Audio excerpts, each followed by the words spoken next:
¿Qué pasa si eres de derecha y no lo sabes?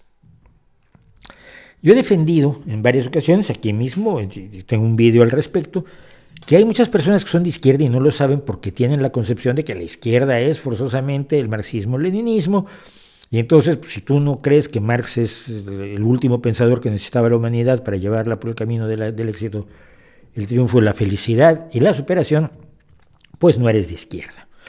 Y yo lo que he defendido siempre, yo nunca he sido marxista, siempre he sido de izquierda, y hay muchas personas que son de izquierda y no lo saben porque defienden los principios de justicia, igualdad, solidaridad, que son consustanciales a la izquierda.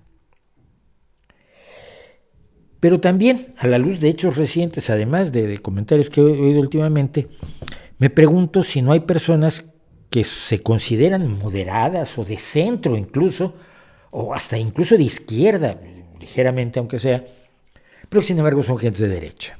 Entonces, estuve preguntando algunas cosas, no está muy desarrollado esto desde el punto de vista conceptual, pero me gustaría que lo oyeran ustedes. Por ejemplo, ¿te molesta cuando el gobierno da subvenciones a los desempleados, a la gente que no tiene casa, a las madres solteras, a los inmigrantes, sobre todo si son inmigrantes ilegales, pero nunca has protestado por todo el dinero público que se da constantemente a empresas de todo tipo, desde muy grandes hasta muy pequeñas? En ese caso, igual eres un poquito de derecha, ¿no?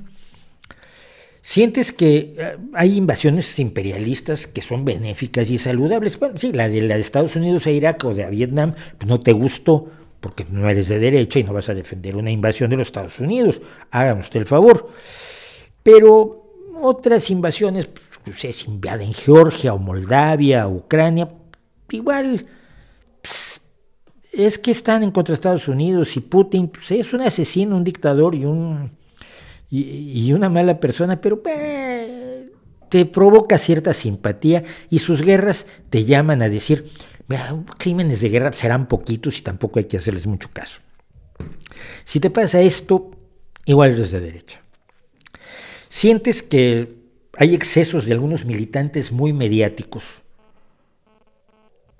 y que esto justifica otras cosas. Por ejemplo, tú has visto a los que se pegan en cuadros maravillosos como La maja desnuda y La maja vestida, de la que hablábamos la semana pasada, hablábamos de Goya.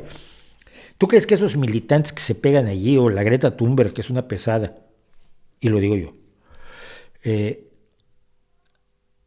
son suficientes para descalificar la lucha contra el cambio climático, porque todos los que creen en el cambio climático son unos imbéciles que se pegan en cuadros o arrojan sopa de tomate contra las obras maestras del arte mundial? ¿Crees que estos excesos son representativos de toda la gente que lucha contra el cambio climático? Igual eres de derecha. O no sé si te acuerdas de las chicas estas que tenían un grupo que se llamaba Almas Veganas y que en su granja separaban a las gallinas de los gallos para que los gallos no violaran a las gallinas, y que luego decían que tenían un conejito que tenía una personalidad muy clara y lo ponían en su Twitter, su conejito. ¿Crees que estas chicas o los que liberan bisones de las granjas para que los depredadores de los alrededores se den un banquete singular, o gallinas? Ha habido liberaciones de gallinas que han hecho felices a los gatos y perros asilvestrados de la zona, a los gatos monteses y demás, linces ibéricos. ¿Crees que ese tipo de extremismo ridículo, perjudicial, es suficiente para rechazar todo tipo de acciones para reducir el sufrimiento animal a manos del ser humano? Por ejemplo, dices, en este matadero están haciendo las cosas mal, hay que gastar dinero para que en el matadero no sufran las vacas. ¿Te parece que es un exceso porque está justificado, porque están gentes como las de Almas Veganas?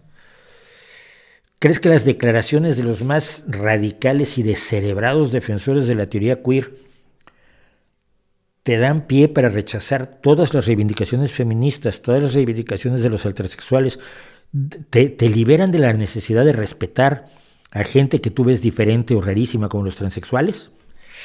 Igual eres un pelín de derecha.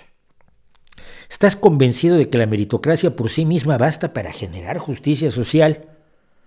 Y ya, con eso debería estar, no es necesario que haya acciones, legislaciones, gasto público en acciones sociales que busquen que antes de la competencia meritocrática, las personas que van a competir en la meritocracia tengan una igualdad de condiciones entre todos para competir todos en condiciones justas, de modo que demuestren sus méritos y alcancen la meritocracia. Y esto incluye mecanismos de capacitación, alimentación para la gente que tiene mala alimentación, vivienda digna para quien no la tiene, para que así puedan, y educación de altísima calidad, para que el día de mañana en la competencia meritocrática, pues hombre, estén igual que el hijo del dueño, y entonces sí, el de mayores méritos debe obtener el puesto. ¿Crees que la meritocracia basta y que todo esto es un gasto público innecesario? Igual eres un pelín de derecha. ¿Crees que hay golpes militares que derroquen gobiernos democráticamente electos y que son defensibles? No el de Pinochet o el de Videla, por supuesto, pero otros. Y que la dictadura que le sigue, habiendo terminado con una democracia representativa, legítima y regida por las leyes que se había dado el país, son defensibles y que tampoco se tiene uno que meter siempre con los militarotes cuando se hacen del poder. Igual, es un poquito de derecha. ¿Estás convencido, por ejemplo, de que la libre expresión es un valor importantísimo, pero que mentir tampoco es tan grave en ciertos casos y que en algunos casos hay que reprimir esa libertad porque hay cosas que no están a debate y quien quiera debatirlas debe ser acallado, de ser posible, por los gritos de toda una multitud centrada en una doctrina ortodoxa y correcta? Pues mira, yo no digo que seas de derecha, solo digo que deberías hacértelo mirar, ¿vale?